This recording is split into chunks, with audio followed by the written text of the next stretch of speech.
remember they're changing my image and my voice because there's a lot of racist, scientific racists, gays in charge, racist whites, racist Jews, and token minorities. And they're also changing my voice, image and voice. Okay. In this 3-part series, I will prove definitively that females, attractive females, all and everyone else, but especially attractive females, owe me their complete submission. And it has to do with obstructing romantic justice, them being complacent and complicit, and we'll get into that. First, we're going to do this first one. It's about the obvious. Okay. 1, does money help one get an attractive female? Yes. 2, did they cheat me out of money? Yes. 3, did attractive females help them? Yes. So they're helping the very people who prevented me from getting an attractive female, who don't deserve attractive females themselves. In society, obviously, it's not as simple as you do what you want. There's prisons, and it's supposed to be justice, and it's supposed to be one nation under God, not under white supremacy. 4, okay, are they cheating me out of an inheritance? Yes. Okay, 5, did they cheat me out of the best years of my life? Yes.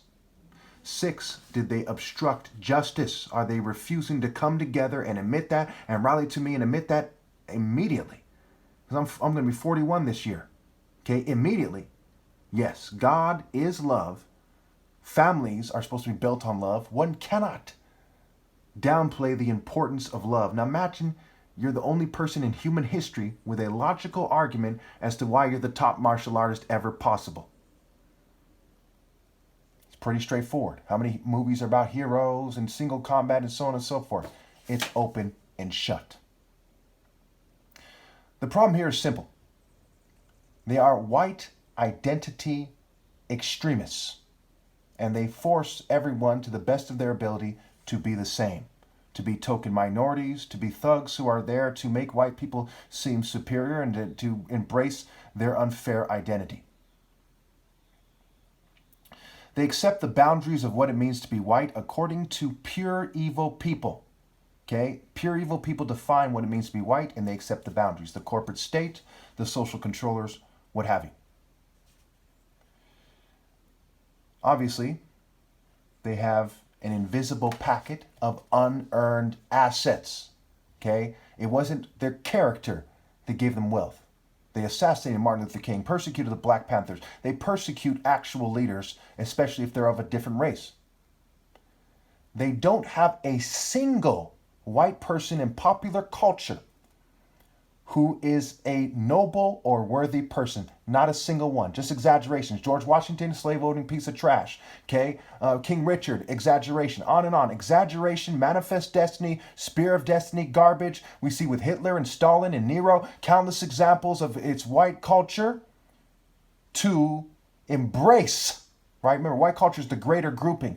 To embrace and to elevate as the sum total of that grouping that accepts that identity, not necessarily the same as accepting a race. Okay? They elevate scum, and they can't show us a single decent person who they've elevated. All of them have cheated the Royal African Falcon Martial Art Order.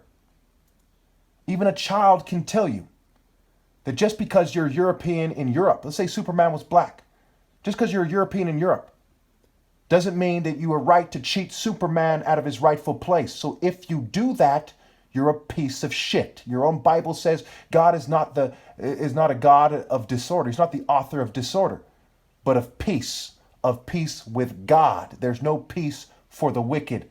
It says in Isaiah twice. Their own Bible testifies them in their Judeo-Christian culture, which is the majority grouping of the white cultural grouping. Isaiah 32:9 also testifies against this. The section is titled The Women of Jerusalem. Isaiah 32 starts off with a title saying the kingdom of righteousness, not white supremacy, not white identity extremism. The women of Jerusalem, you women who are so complacent, rise up and listen to me. You daughters who feel secure, hear what I have to say. It goes on to say, wrap yourself in rags. because they're doing the wrong thing and they're smug. They're pleased with doing the wrong thing. Complacent has been defined as pleased, especially with oneself or one's merits, advantages, or situation, etc., often without regard to external to consequences, dangers, or defects.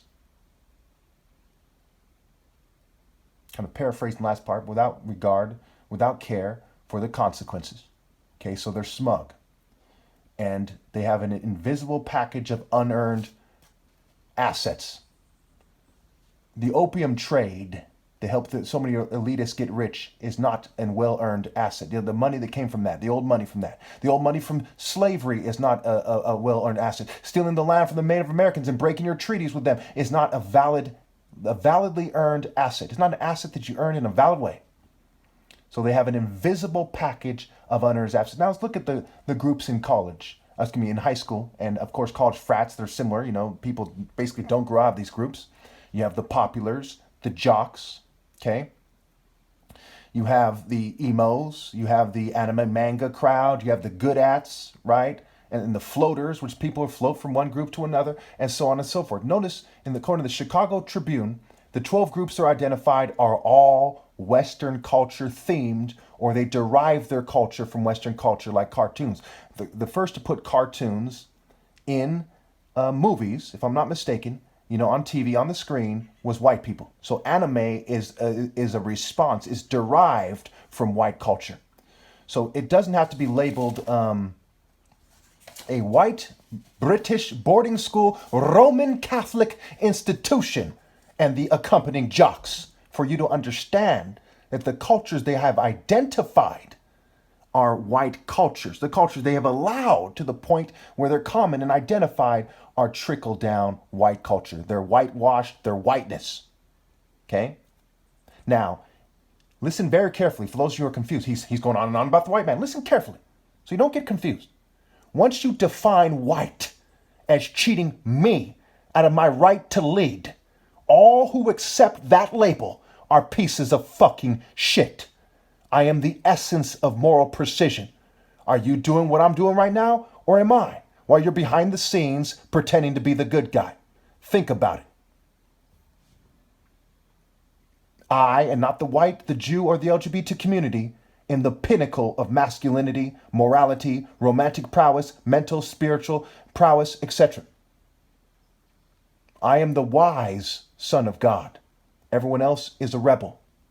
When you define being white as saying it doesn't work like that, fall in line, we're not allowed to do that. Okay, when you attach yourself to the Babylonian beast, the corporate state, controlled opposition, and the sniveling philosophies that would allow you to cheat me out of my right to lead, then you have defined white as evil. So what you're actually saying, more than you're saying flesh by far, is you're saying that you are fucking evil.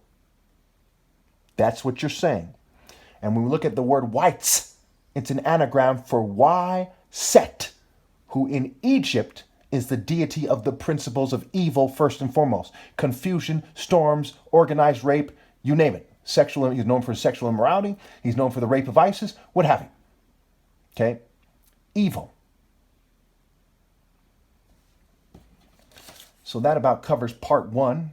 I urge you, if you have any questions or comments, again, listen very carefully.